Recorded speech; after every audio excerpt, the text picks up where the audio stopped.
우리는 이제 대기오염의 원인이 대기오염 물질들의 화학적, 물리적 작용으로 인해서 일어난다는 것을 알게 되었습니다. 대기오염 물질은 가스상 물질, 입자상 물질로 분류가 되며 각각의 특성을 통한 인간, 사회, 생태계에 영향을 끼칠 수 있는 것을 알았는데요. 오늘은 지난 시간에 이어 대기오염 원인 물질이 만들어지게 되는 더 깊은 원인을 알아보도록 하겠습니다. 수많은 대기오염 물질들이 만들어지는 원인은 대부분 물질이 불에 타는 현상인 연소에 있습니다. 연소란 탈 수 있는 물질인 탄소, 수소, 황이 빛과 열을 발하며 빠르게 산소와 반응하는 현상을 말합니다. 연소 과정을 통해 얻은 빛과 열을 활용해서 인간은 에너지를 만들기도 하고 공장을 가동하기도 하고 물질을 가공하기도 하는 것이죠. 물론 환경을 보호하는 측면에서는 이러한 연소 과정이 부정적으로 비춰질 수 있지만 분명히 연료를 태워서 얻은 에너지와 물질을 통해 우리 사회는 발전해 왔고 인류 역사상 가장 큰 번영을 누리고 있다는 점을 잊어서는 안 됩니다. 우리 인간이 살아있는 지금 동안 연소는 계속될 수밖에 없으며 연소 자체의 영향보다는 물질이 만들어지는 과정을 주목하고 우리가 해결할 수 있는 다른 방향에 대해 고민할 수 있는 기회를 만들어 가야 합니다. 그러기 위해 우리는 연소를 조금 더 자세히 알아볼 필요가 있는데요. 연소의 3요소에는 탈물질, 산소, 열이 필요합니다. 이 중 탈물질을 연료라고 부르게 되는데요. 어떤 연료를 쓰는가에 따라 연소의 결과로 생기는 물질들이 달라지고 연소의 효율 또한 차이가 생깁니다. 우리가 일상 속에서 볼 수 있는 연료에는 가장 흔한 휘발유, 석탄, 부탄가스, 알코올, 잘 타서 연료를 활용할 수 있는 데에는 종이나 나무, 휴지도 포함될 수 있을 것 같습니다. 하지만 산업적으로 봤을 때 연료는 경제성이 있어야 합니다. 연소열을 발생시켜 그 열을 경제적으로 이용할 수 있어야 하며 대기오염도가 적고 안전하게 보관할 수 있어야 하죠.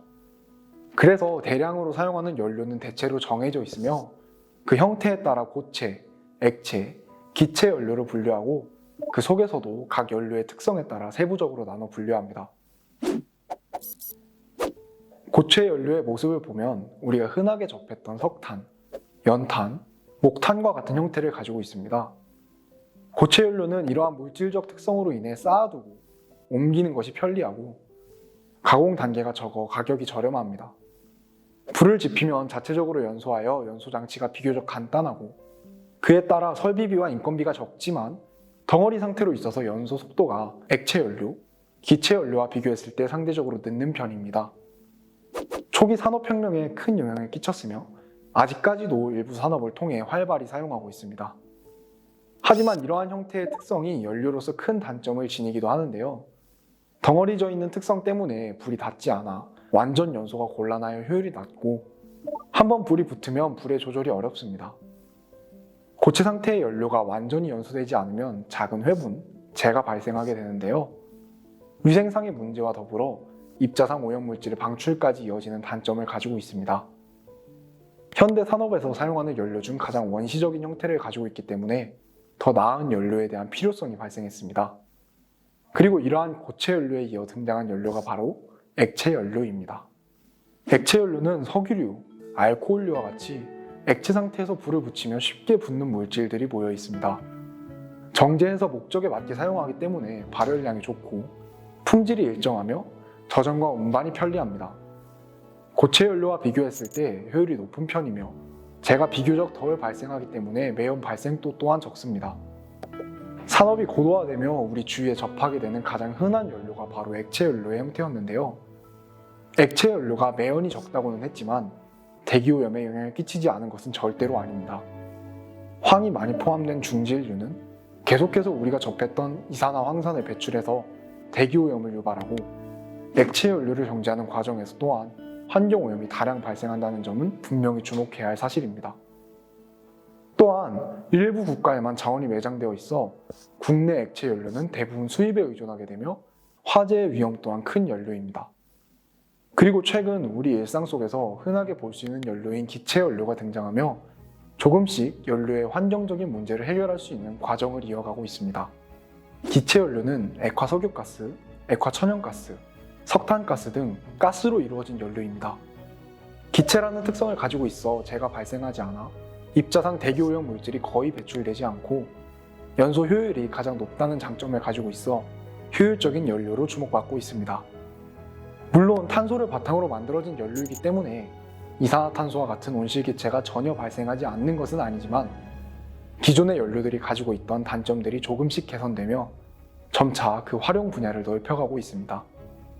하지만 화재와 폭발의 위험성, 비싼 가격과 저장의 어려움, 시설비의 문제로 인해서 아직까지 모든 분야의 기체 연료를 적용시키기는 어려운 상황입니다. 연료의 대략적인 특성을 알고 산업시설에 대한 이해가 더해질 때 산업시설이 어떤 방식으로 오염을 처리하는지, 환경에 영향을 끼치지 않기 위해서 어떠한 노력들을 하는지 더 깊게 생각할 수 있는 기회를 만들어갈 수 있을 것입니다. 오늘은 연소를 위한 연료들을 살펴보며 각 연료들이 가지고 있는 장단점을 알 수 있었습니다. 오늘 알아본 연료들 중 고체 연료는 가장 매연과 오염물질이 많이 배출되기 때문에 가장 나쁜 연료이다 라는 결론을 지을 수도 있습니다.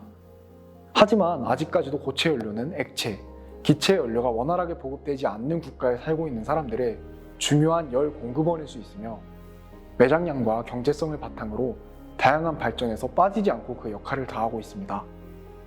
우리가 함께 보고 있는 영상을 통해 주목해야 할 부분은 그 현상 자체의 선과 악, 필요성과 취약성을 구분하는 것보다 인간 활동으로 인해 발생하는 환경 문제에 대한 더 자세한 학습을 통해서 문제를 해결하고자 하는 새로운 아이디어를 키워나가는 것입니다.